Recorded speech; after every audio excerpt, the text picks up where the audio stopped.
May hapon ni mga idol, alas 2 na kapin mga idol. Naami diri sa lugar idol, Kanguha idol. Kung kauban idol among gibuwagan idol kay. Idol. What's up? Among gibuwagan kay makalit laguan ay mga idol. Nya, samtang katrabaho mi amo sang lingaw ng among ko galingon. Mag tungkuan ba? Para pawag tang sa kapoy mga idol. Alright.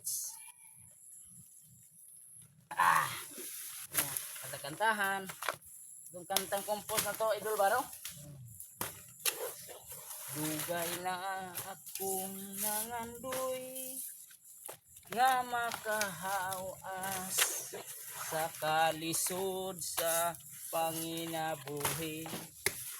Apan unsaon nga panahon lang man ang amo ang ayod nga nakatunan.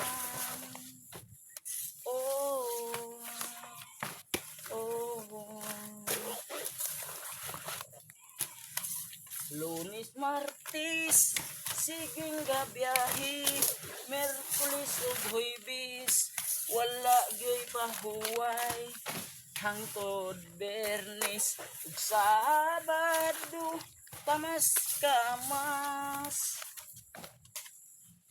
Pero inig abot Domingo, magtagay-tagay mi, ug tuba lang ginagmay. Para aligre, magtapok nami, kay wala gyud kami anay biyahe.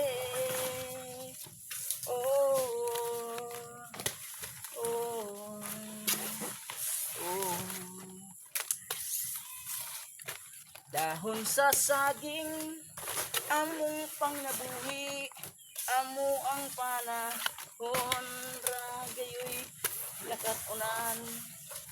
Kay wa mo eskwela ug wa mi mga grado, akong amigo atubang sa kayo.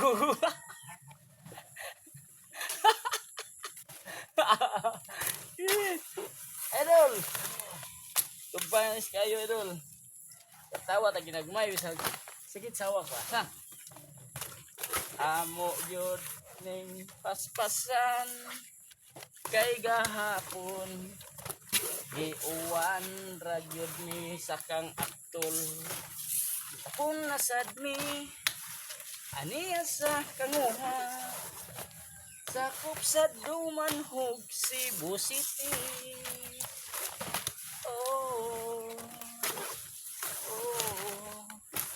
Akong amigo nagluhod na pagyud, yatubang ang kayo kay wala gyud grado. Ako intaw nagsigig takbo hangtod mabuktot. Sakit sa hawak. Idol, thank you for watching idol. Thank you.